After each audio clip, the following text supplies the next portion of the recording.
Hello friends, എല്ലാവർക്കും good morning. അപ്പോൾ ഇന്നത്തെ ശമ്പരീർ പൂവിൻ്റെ ഒരു സൂപ്പർ ഹിറ്റ് വിശേഷത്തിലേക്ക് എല്ലാവർക്കും സ്വാഗതം. അങ്ങനെ നമ്മുടെ ചന്ദ്ര ശ്രുതിക്ക് ലാസ്റ്റ് വാർണിംഗ് കൊടുക്കുകയാണ്. എത്രയും പെട്ടെന്ന് നീ 5 ലക്ഷം രൂപ ഉണ്ടാക്കി ആ സ്വർണ്ണാഭരണങ്ങളെല്ലാം ഇവിടെ നിന്ന് കൊണ്ടുവന്ന് വെച്ചോ, അല്ലെങ്കിൽ എൻ്റെ സ്വഭാവം നീ ശരിക്കറിയും എന്നും പറഞ്ഞുകൊണ്ട് ചന്ദ്ര പോയി കഴിഞ്ഞപ്പോഴേക്കും എൻ്റെ ദൈവമേ, ഞാൻ ഈ 5 ലക്ഷം രൂപ എവിടെ നിന്ന് ഉണ്ടാക്കും? ഇനി സ്വർണ്ണങ്ങൾ ഉണ്ടാക്കിയില്ലെങ്കിൽ അമ്മയുടെ കയ്യിൽ നിന്ന് അതിനും കിട്ടുമല്ലോ എൻ്റെ ദൈവമേ എന്നൊക്കെ പേടിച്ച് വിറച്ച് വല്ലാത്തൊരവസ്ഥയിൽ നിൽക്കുകയാണ് ശ്രുതി. പിന്നീട് കാണിക്കുന്ന നമ്മുടെ രേവതിയാണ്. അപ്പോൾ രേവതിയാണെങ്കിൽ അടുക്കളയിൽ ഭയങ്കര ദേഷ്യത്തിലാണ്. തിന്നുന്ന പാത്രമൊക്കെ വലിച്ചെറിഞ്ഞ് നേരെ വാഷ് ബേസിലേക്ക് ഇടുകയാണ്. ഇത് കണ്ടുകൊണ്ട് വരികയായിരുന്നു നമ്മുടെ സച്ചി. അപ്പോൾ സച്ചി നേരെ വന്ന് ചോദിക്കുകയാണ്, രേവതി നിനക്ക് എന്താ പറ്റും? നീ എന്തിനാ ഈ പാത്രങ്ങളെല്ലാം ഇങ്ങനെ വലിച്ചെറിയുന്നത് എന്ന് ചോദിച്ചപ്പോഴേക്കും, നിങ്ങളുടെ അമ്മ പറഞ്ഞത് കേട്ടില്ലേ സച്ചേട്ടാ? ഏത് കുറ്റം വന്നാലും എൻ്റെ വീട്ടുകാർ ഇപ്പോൾ സ്വർണ്ണാഭരണങ്ങൾ കാണാത്തതിൻ്റെ പേരിൽ എൻ്റെ വീട്ടുകാരെ കുറ്റം പറയുന്നു. എൻ്റെ വീട്ടുകാരാണ് അതെല്ലാം അടിച്ചു മാറ്റിയത്, എന്നിട്ട് റോൾഡ് ഗോൾഡ് വെച്ചത് അവരാണെന്നൊക്കെയാണ് സച്ചിയുടെ അമ്മ പറയുന്നത്. അത് കേട്ടില്ലേ എന്നൊക്കെ ചോദിച്ചപ്പോഴേക്കും രേവതി, അച്ചമ്മ തന്ന സ്വർണം അച്ചമ്മയെ തന്നെ കുറ്റപ്പെടുത്തിയില്ലേ അവരുടെ സ്വഭാവം അങ്ങനെയാണ്. നീ അതിന് കൂടുതൽ സംസാരിച്ചിട്ടൊന്നും യാതൊരു കാര്യമില്ല രേവതി എന്നൊക്കെ പറയാണ്. എന്നാലും സച്ചിയേട്ടാ, മനസ്സിന് സഹിക്കാൻ പറ്റുന്നില്ല. എന്നാലും ആ സ്വർണ്ണാഭരണങ്ങൾ എവിടെയാണെന്ന് കണ്ടെത്തണം സച്ചിയേട്ടാ. അതെങ്ങനെയാണ് ഗോൾഡ് കവറിങ് ആയതെന്നും കണ്ടെത്തണം സച്ചിയേട്ടാ എന്നൊക്കെ ഇങ്ങനെ രേവതി ഇങ്ങനെ പറഞ്ഞുകൊണ്ടിരിക്കുകയാണ്. അതേ രേവതി, അതുതന്നെയാണ് എൻ്റെയും മനസ്സിലെ ആഗ്രഹം. അവനങ്ങനെ വെറുതെ വിട്ടാൽ പറ്റില്ലല്ലോ ശ്രുതി. അവൻ തന്നെയാണ് അതെല്ലാം അടിച്ചു മാറ്റിയത്. അതിലെനിക്ക് യാതൊരു സംശയവുമില്ല. പക്ഷേ അതിനൊരു ഐഡിയ കണ്ടെത്തണം. അതേ സച്ചേട്ടാ, അത് അയാളുടെ വായിൽ നിന്ന് തന്നെ വരുത്തിക്കണം. അയാൾ എവിടെ നിന്നാണ് അത് മേടിച്ചതെന്നും ഒക്കെ കണ്ടെത്തണം. രേവതി, അതിനെന്താണൊരു വഴി? അതുതന്നെയാണ് സച്ചേട്ടാ ഞാൻ ആലോചിക്കുന്നത്. എന്താണൊരു വഴി? ഇതിൽ നിന്ന് മോചിതയാകണം എനിക്ക്. എൻ്റെ വീട്ടുകാരെ അനാവശ്യമായിട്ട് കുറ്റപ്പെടുത്തുകയാണ് സച്ചിയുടെ അമ്മ. ഇതൊന്നും എനിക്ക് സഹിക്കാൻ പറ്റാത്തൊരു കാര്യമാണ് സച്ചിയേട്ടാ എന്നും പറഞ്ഞുകൊണ്ട് പറയാം. അപ്പോഴേക്കും സച്ചി പറയണം, രേവതി, എനിക്കൊരു ഐഡിയ കിട്ടി രേവതി. ഐഡിയോ? എന്താ ഐഡിയ? അതെ, നമുക്ക് ഒരു ഫോൺ കോൾ ചെയ്യാം. ഫോൺ കോൾ ചെയ്യാമെന്നോ? എന്തൊക്കെയാ സച്ചിയുടെ പറയുന്നത് എന്ന് ചോദിച്ചപ്പോഴേക്കും, അതെ, ഇവൻ റോൾഡ് ഗോൾഡ് മേടിച്ച ആ ജ്വല്ലറി ഇല്ലേ, അതിൽ നിന്നാണെന്നും പറഞ്ഞുകൊണ്ട് വിളിക്കണം. അങ്ങനെ വിളിച്ചിട്ട് അതിനെക്കുറിച്ചുള്ള അഭിപ്രായം എന്താണ് എന്നൊക്കെ ചോദിക്കണം. അതെങ്ങനെയുണ്ട്, ആ ഗോൾഡ് കവറിങ് ഇട്ടിട്ട് ആരെങ്കിലും ഗോൾഡ് കവറിങ് ആണെന്ന് തിരിച്ചറിഞ്ഞോ എന്നൊക്കെ ചോദിച്ചുകൊണ്ട് ഒരു കോള്. സച്ചിയുടെ എന്തൊക്കെയാണ് പറയുന്നത്? അതൊക്കെ നിങ്ങളുടെ ഏട്ടൻ വിശ്വസിക്കും. അപ്പോൾ അവൻ്റെ നാവിൽ നിന്നും സത്യങ്ങൾ വരും. അപ്പോൾ ആ സത്യങ്ങൾ നമുക്ക് റെക്കോർഡ് ചെയ്യണം. ആ റെക്കോർഡ് ചെയ്തത് വീട്ടുകാർക്ക് മുന്നിൽ കേൾപ്പിച്ചു കൊടുക്കണം. എന്നാൽ മാത്രമേ ഇതിനൊരു പരിഹാരം ആകുള്ളൂ രേവതി. ഇതിലല്ലാതെ വേറൊരു പരിഹാരം ഉണ്ടാവില്ല എന്നൊക്കെ ഇങ്ങനെ നമ്മുടെ സച്ചി പറയാം. സച്ചിയേട്ടാ, ആ ഐഡിയ കൊള്ളാം. പക്ഷേ ആര് വിളിക്കും? സച്ചിയേട്ടൻ വിളിക്കോ? അത് ശരി രേവതി, ഞാൻ വിളിച്ചു കഴിഞ്ഞാൽ അവൻ എൻ്റെ സൗണ്ട് മനസ്സിലാവുന്നേ. അപ്പോൾ അവൻ സത്യങ്ങൾ പറയോ? ഇല്ലല്ലോ. അല്ലാതെ പിന്നെ ആര് വിളിക്കും? നിങ്ങളുടെ സൗണ്ട് കേട്ടാലും അദ്ദേഹത്തിന് മനസ്സിലാവും, ഞാൻ വിളിച്ചാൽ കൂടിയും അദ്ദേഹത്തിന് മനസ്സിലാവും.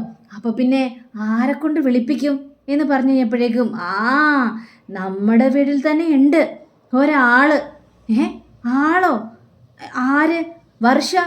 വർഷയെ കൊണ്ട് നമുക്ക് വിളിപ്പിച്ചാലോ? അവൾ ഡബ്ബിങ് ആർട്ടിസ്റ്റ് അല്ലേ. അപ്പോൾ അവൾക്ക് സൗണ്ട് മാറ്റിയൊക്കെ വിളിക്കാനായിട്ട് സാധിക്കും. അങ്ങനെ വിളിച്ചു കഴിഞ്ഞാൽ നിങ്ങളുടെ ഏട്ടന് സത്യങ്ങൾ മനസ്സിലാവില്ല. അപ്പം നിങ്ങളുടെ ഏട്ടൻ കാര്യങ്ങളൊക്കെ പറയും. അങ്ങനെ വിളിപ്പിച്ചാലോ നമുക്ക്?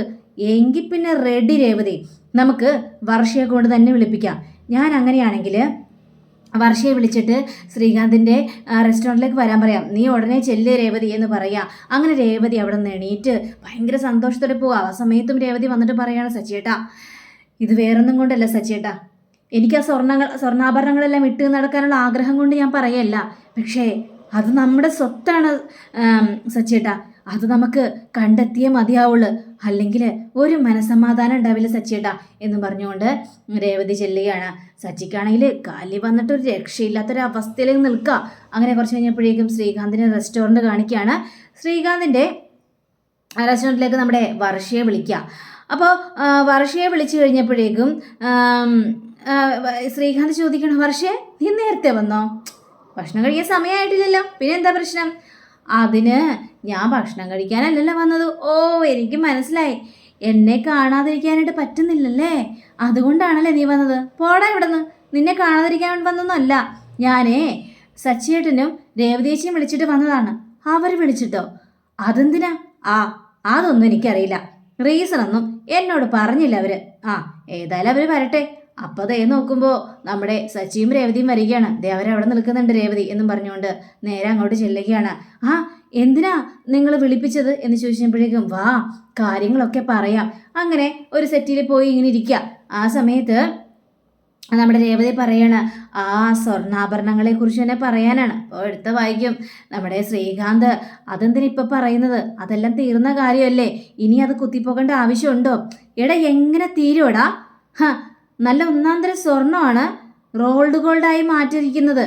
അതിൽ നമുക്ക് സത്യാവസ്ഥ കണ്ടെത്തണ്ടേ? ഇതിന് പിന്നിൽ അവൻ തന്നെയാണ് സുധി. ഇത് കേട്ട് കഴിഞ്ഞപ്പോഴേക്കും ശ്രീകാന്ത് ആണെങ്കിൽ അതിനെന്താ തെളിവ് സച്ചേട്ടാ ദേ നമ്മുടെ കയ്യിൽ അതിന് തെളിവൊന്നുമില്ലല്ലോ. പിന്നെ എന്തിനാ അതിൻ്റെ പിന്നാലെ പോയിരുന്ന് ഓരോ പ്രശ്നങ്ങൾ ഉണ്ടാകുകയുള്ളു. അതൊക്കെ വിട്ടേര് സച്ചിയേട്ടാ. ഇത് കേട്ടുകഴിഞ്ഞപ്പോഴേക്കും എടാ അങ്ങനെ വിടാനൊന്നും പറ്റില്ല. എടാ വർഷയുടെ സ്വർണ്ണങ്ങളാണ് ഇതേപോലെ റോൾഡ് ഗോൾഡ് ആയെങ്കിൽ എങ്ങനെ ഉണ്ടാകും ഫീലിങ്സ്? അതേപോലെ തന്നെയാണ് ഇതും. ദേ അതിനൊരു സഹായം ചോദിക്കാൻ വേണ്ടി തന്നെയാണ് വന്നത്. ഇതിന് പിന്നിൽ സുധി അല്ലാതെ വേറെ ആരുമല്ല. വർഷേ നീ ഞങ്ങൾക്കൊരു ഹെൽപ്പ് ചെയ്യണമെന്നും പറയുകയാണ്. ഇത് കേട്ട് കഴിഞ്ഞപ്പോഴേക്കും നിങ്ങൾ പറ, ഞാൻ ഹെൽപ്പ് ചെയ്യാം. വേണ്ട വർഷേ എന്ന് ശ്രീകാന്ത് പറയാ. വെറുതെ ഗുലുമാല് ചെന്ന് ചാടരുത്, പിന്നെ അത് വലിയൊരു പ്രശ്നമായിട്ട് തീരും. ഒന്ന് ശ്രീകാന്ത് ഒന്നും മിണ്ടാതിരിക്കുക. ഒരു പ്രശ്നമായിട്ട് തീരിയില്ല. സച്ചേട്ടാ, രവി ചേച്ചി നിങ്ങൾ തന്നെ പറ. ദേ വർഷേ നിനക്കല്ലാതെ വേറൊരു സഹായം ഞങ്ങൾക്ക് ചെയ്തു തരാനായിട്ട് പറ്റില്ല. അതായത് ദേ എല്ലാത്തിനും പിന്നിൽ സുധി തന്നെയാണ്. സച്ചേട്ടാ സുധിച്ചേട്ടനാണെന്ന് പറയല്ലേ. കാരണം നമ്മളുടെ കയ്യിൽ തെളിവില്ലല്ലോ. തെളിവില്ലാതെ ഒരാളെ കുറ്റപ്പെടുത്തുന്നത് ശരിയാണോ? ഒന്ന് ആലോചിച്ച് നോക്ക്.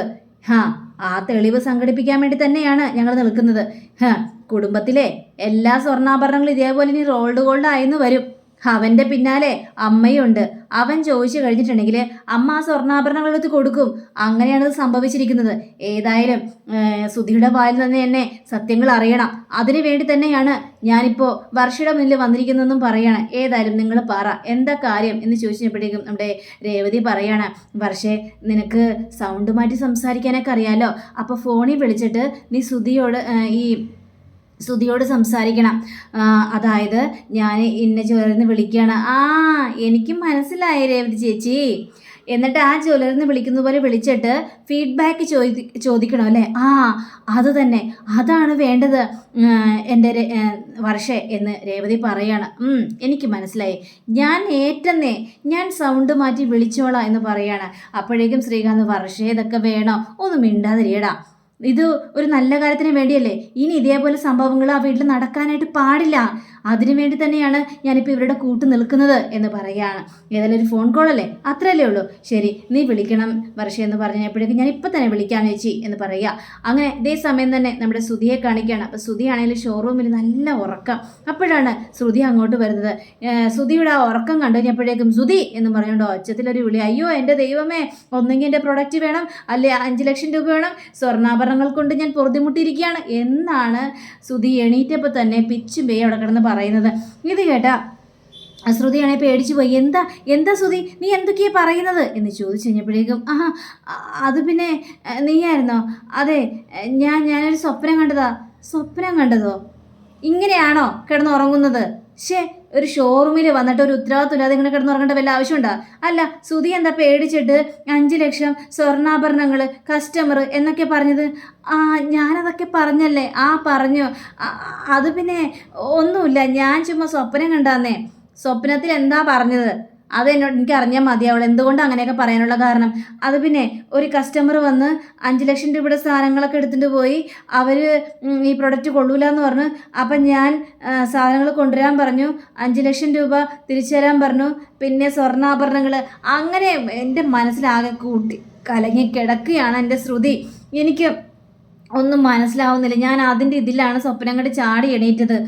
എൻ്റെ ദൈവമേ, നിങ്ങളെ കൊണ്ട് തോറ്റു. നിങ്ങൾ എന്തിനാ ഇങ്ങനെയൊക്കെ സ്വപ്നം കാണുന്നത് എന്നൊക്കെ ഇങ്ങനെ ചോദിക്കുക. അപ്പോഴാണ് ശ്രുതിക്കോള് കോള് വരുന്നത്. അതെ, മീരയെ വിളിക്കുന്നത്. ഇവളെന്തിനാ എപ്പോഴെപ്പോഴും എന്നെ വിളിക്കുന്നത്? എന്തൊരു ഗുലുമാലാണേ. അങ്ങനെയും പറഞ്ഞുകൊണ്ട് നമ്മുടെ ശ്രുതി കൊണ്ട് പോവുക. പെട്ടെന്ന് തന്നെ നമ്മുടെ ശ്രുതിക്കും കോള് വരികയാണ്. അപ്പോൾ ശ്രുതി ഫോൺ എടുത്തിട്ട് ഹലോ ആരാ എന്ന് ചോദിക്കുമ്പോൾ നമ്മുടെ വർഷയാണത്. വർഷ അവിടെ സൗണ്ട് മാറ്റി പറയാണ്, ഹലോ സാർ, റോയൽ ഗോൾഡിൽ നിന്ന് നിങ്ങൾ കുറച്ച് ഗോൾഡ് കവറിങ്ങിൻ്റെ സ്വർണ്ണാഭരണങ്ങൾ മേടിച്ചായിരുന്നില്ലേ? ഇത് കേട്ട് കഴിഞ്ഞപ്പോഴേക്കും ശ്രുതി ആകെ ഞെട്ടിപ്പോയി. ഇപ്പം അങ്ങനൊരു വിളിയോ? അതെന്താ ഇപ്പം അങ്ങനൊരു വിളി വന്നത്? ഇതിലെന്തോ പന്തികളുണ്ടല്ലോ. നിങ്ങൾ എന്തൊക്കെയാണ് പറയുന്നത്? അതെ സർ, അതെന്തൊക്കെയാണെന്ന് ഞാൻ പറയട്ടെ. ഒരു കാശിമാല, 4 വളകൾ, അങ്ങനത്തെ കുറേ ഐറ്റംസ് അല്ലേ നിങ്ങൾ മേടിച്ചത്? അതിൻ്റെ ഫീഡ്ബാക്ക് അറിയാൻ വേണ്ടിയാണ് സാർ ഞാൻ വിളിച്ചത്. നിങ്ങൾ റോൾഡ് ഗോൾഡ് മേടിച്ചുകൊണ്ട് പോയപ്പോൾ ആരെങ്കിലും അത് റോൾഡ് ഗോൾഡ് ആണെന്ന് മനസ്സിലായോ? തനി സ്വർണം പോലെ തന്നെയല്ലേ സാർ ഇരിക്കുന്നത് എന്നൊക്കെ ഇങ്ങനെ വർഷ ചോദിക്കുക. അപ്പോൾ ഇത് കേട്ട് കഴിഞ്ഞപ്പോഴേക്കും ശ്രുതി അങ്ങോട്ട് ഫോൺ മാറ്റി പിടിച്ച്, ഇങ്ങനൊരു വിളി വരാൻ സാധ്യതയില്ലല്ലോ. ഇനി ആ സച്ചി എങ്ങാനും ഏർപ്പെട്ട് എന്തെങ്കിലും ഡൗട്ട് തോന്നി വിളിപ്പിക്കുന്നതായിരിക്കോ? വേണ്ട, അങ്ങനെ ഇപ്പോൾ പറഞ്ഞു കൊടുക്കേണ്ട ആവശ്യമില്ല. അങ്ങനെ പറഞ്ഞു കഴിഞ്ഞാൽ ചിലപ്പോൾ ഞാൻ കുടുങ്ങും. ഹലോ സാർ, ഞാൻ പറയുന്നത് കേൾക്കുന്നില്ലേ സാർ? സാർ ഫീഡ്ബാക്ക് പറയൂ സാർ എന്ന് പറഞ്ഞു കഴിഞ്ഞപ്പോഴേക്കും നമ്മുടെ ശ്രുതിയാണെങ്കിൽ, അതെ, ഞാൻ എപ്പോൾ ഗോൾഡ് കവറിങ്ങിൻ്റെ മേടിച്ചു എന്ന്? ഞാൻ നിങ്ങളുടെ കടയിൽ നിന്നും ഒരു ഗോൾഡ് കവറിങ്ങും മേടിച്ചിട്ടില്ല. ഇത് കേട്ടുകഴിഞ്ഞപ്പോഴേക്കും സച്ചിയും രേവതിയും ഒക്കെ ഞെട്ടുകയാണ്.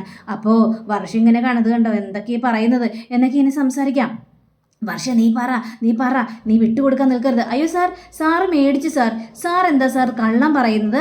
സാർ എന്തിനിങ്ങനെ ഇല്ലെന്ന് പറയുന്നത്? സാറ് മേടിച്ച കാര്യങ്ങളല്ലേ ഞങ്ങൾ പറഞ്ഞത്? അതിൻ്റെ ഫീഡ്ബാക്ക് മാത്രം പറയാനല്ലേ സാർ പറഞ്ഞുള്ളൂ എന്ന് ചോദിച്ചപ്പോഴേക്കും, അനാവശ്യം പറയാൻ നിൽക്കരുത്. എനിക്കങ്ങനെ റോൾഡ് ഗോൾഡ് മേടിക്കേണ്ട യാതൊരു കാര്യമില്ല. ഞാനേ വലിയൊരു ഷോറൂം നടത്തുന്ന ഒരു ബിസിനസ് മാഗ്നറ്റാണ് ഞാൻ. അപ്പോൾ പിന്നെ നിങ്ങളുടെ റോൾഡ് ഗോൾഡ് മേടിക്കേണ്ട ആവശ്യം എനിക്കില്ല. ഇനി ഇത്തരത്തിലുള്ള വർത്തമാനം പറഞ്ഞുകൊണ്ട് എന്നെ വിളിച്ചാലേ ഞാൻ സൈബർ സെല്ലിന് പരാതി കൊടുക്കും. അപ്പം നിങ്ങൾ കുടുങ്ങുകയും ചെയ്യും. ഇനി മേലെ വിളിച്ചു പോകരുതെന്നും പറഞ്ഞുകൊണ്ട് ഫോൺ കട്ടാക്കിയാണ്. ഈ വർഷമാണെങ്കിൽ പേടിച്ച് വിറച്ച് പോയി. ചേച്ചി പറഞ്ഞത് കേട്ടല്ലോ, അയാൾ ഫോണും കട്ടാക്കിയിട്ട് പോയി. അപ്പോൾ ശ്രീകാന്ത് പറഞ്ഞു, ഞാൻ അപ്പോഴേ പറഞ്ഞാണ് വിളിക്കേണ്ടതെന്ന്, അതിൽ ശ്രുതിച്ചേട്ടന് യാതൊരു പങ്കും ഉണ്ടാവില്ലെന്നേ എന്നൊക്കെ പറഞ്ഞപ്പോഴേക്കും, എടാ അവന് പങ്കുണ്ട്. അവൻ പപ്പ അടിച്ചത് കേട്ടില്ലായിരുന്നോ? അവൻ മനഃപൂർവ്വമാണ് പറയാതിരുന്നത്. അവന് മനസ്സിലായിട്ടുണ്ട് നമ്മൾ ആരെങ്കിലും ആയിരിക്കും വിളിക്കണതെന്ന്. അപ്പോഴേക്കും വർഷ, അതെ അല്ലെങ്കിൽ ശരി തന്നെയാ. ഞാൻ ഈ കാര്യം ചോദിച്ചു കഴിഞ്ഞപ്പോഴേക്കും ഒരു 5 മിനിറ്റ് ആലോചിച്ചതിന് ശേഷമാണ് അദ്ദേഹം എന്നോട് മറുപടി പറഞ്ഞത്. അപ്പോൾ ഇതിന് പിന്നിൽ അദ്ദേഹം കളിച്ചിട്ടുണ്ട് എന്ന് പറഞ്ഞപ്പോഴേക്കും, ദൈവമേ എന്ത് ചെയ്യാനാണ്? ഇനി എങ്ങനെയാണ് ശരിയാവുന്നത് സച്ചേട്ടാ? നമുക്കിനി എന്തെങ്കിലും വേറെ ഐഡിയ നോക്കണം രേവതി. എന്തായാലും ഇതങ്ങനെ വിട്ടുകൊടുക്കുന്ന മട്ടില്ല ഞാൻ എന്നും പറഞ്ഞുകൊണ്ട് നിൽക്കുമ്പോൾ, ഞങ്ങളേതായാലും പോവുകയാണ് ശ്രീകാന്തെ. അയ്യോ സച്ചേട്ടാ കഴിച്ചിട്ട് പോ. വേണ്ട, നിങ്ങൾ കഴിക്കുക എന്ന് പറഞ്ഞുകൊണ്ട് സച്ചിയും രേവതിയും അവിടെ നിന്ന് പോവുകയും ചെയ്യാണ്. അപ്പോഴേക്കും ഈ ശ്രീകാന്ത് ആണെങ്കിൽ പാവ സച്ചിയേട്ടൻ ഭയങ്കര സങ്കടമുണ്ട് സച്ചിയേട്ടന്. എന്ത് ചെയ്യാനാണ്, എല്ലാം ഇങ്ങനെ തന്നെ ആയിപ്പോയി. ഇനി അതിനെക്കുറിച്ചൊന്നും ചിന്തിക്കേണ്ട ആവശ്യമൊന്നുമില്ല. വാ നമുക്ക് ഫുഡ് കഴിക്കാം എന്ന് പറഞ്ഞുകൊണ്ട് വർഷ പോവാണ്. കുറച്ച് കഴിഞ്ഞപ്പോഴേക്കും നമ്മുടെ ശ്രുതി നേരെ വീട്ടിലേക്ക് ചെല്ലുക. വീട്ടിലേക്ക് ചെന്നിട്ട് അമ്മ ഇങ്ങോട്ട് വന്നേ അമ്മ എന്ന് പറഞ്ഞുകൊണ്ട് റൂമിലേക്ക് വിളിച്ചുകൊണ്ട് പോയി. എന്താ കാര്യം? അതെ അമ്മേ, എനിക്കിന്നൊരു ഫോൺ കോൾ വന്നമ്മേ. അത് പറയാനാണോ നീ എന്നെ വിളിച്ചുകൊണ്ട് പോയത്? അമ്മേ അതല്ലമ്മേ, എന്നെ ഒരു പെണ്ണ് വിളിച്ചു. എന്തെന്നും പറഞ്ഞാന്നറിയാമോ? നിങ്ങൾ റോൾഡ് ഗോൾഡ് മേടിച്ചില്ലേ, ആ കടയിൽ നിന്നാണ് ഞാൻ വിളിക്കുന്നത്. അതിൻ്റെ ഫീഡ്ബാക്ക് ഒന്ന് പറയാവോ എന്നും ചോദിച്ചുകൊണ്ട് എന്നെ വിളിച്ചത്. അങ്ങനെയോ? അതെ അമ്മേ, പക്ഷെ ഞാൻ പറഞ്ഞു ഞാൻ നിങ്ങളുടെ കടയിൽ റോൾഡ് ഗോൾഡൊന്നും മേടിച്ചിട്ടില്ല എന്നും പറഞ്ഞുകൊണ്ട് ഞാൻ അവരെ ഒഴിവാക്കി വിട്ടു അമ്മേ. എടാ ഇനി രേവതി വല്ലതും ആയിരിക്കും വിളിച്ചത്. രേവതി ഒന്നും അല്ല അമ്മ വിളിച്ചത്, ഇത് വേറെ ഏതോ ഒരു പെണ്ണാണ് വിളിച്ചത്. എടാ ഇതെല്ലാം സച്ചിയുടെ ഐഡിയ ആയിരിക്കും അമ്മ. അത് തന്നെ അമ്മ എനിക്ക് പേടി. അവൻ പിന്മാറിയിട്ടില്ല. അവൻ നമ്മളുടെ പിന്നാലെ തന്നെയുണ്ട്. ഉറപ്പായിട്ട് അവൻ സത്യം കണ്ടെത്തും അമ്മേ. കണ്ടെത്തി കഴിഞ്ഞാൽ ആകെ പണി പാളും. അത് തന്നെയാണ് നിന്നോട് ഞാൻ പറഞ്ഞത്. എത്രയും പെട്ടെന്ന് നീ ഒറിജിനൽ സ്വർണ്ണം ഇവിടെ കൊണ്ടുവന്നോ, അല്ലെങ്കിൽ നിന്നെ ഞാൻ ശരിയാക്കും. നീ ആർക്കും അവരുടെ മുന്നിൽ പെടാനായിട്ട് പോകുന്നത് കേട്ടല്ലോ എന്ന് പറഞ്ഞപ്പോൾ ശ്രുതി ആകെ പെട്ട് നിൽക്കുകയാണ്. അപ്പോൾ അങ്ങനെ കാണിച്ചുകൊണ്ടാണ് നമ്മുടെ ഇന്നത്തെ റിവ്യൂടെ അവസാനിച്ചിരിക്കുന്നത്. അടുത്ത റിവ്യൂവിനെ കാത്തിരിക്കുക, സബ്സ്ക്രൈബ് ചെയ്യുക. എല്ലാവർക്കും നല്ലൊരു ദിനം ആശംസിച്ചുകൊണ്ട് തന്നെ നമസ്കാരം. Thank you. Bye bye.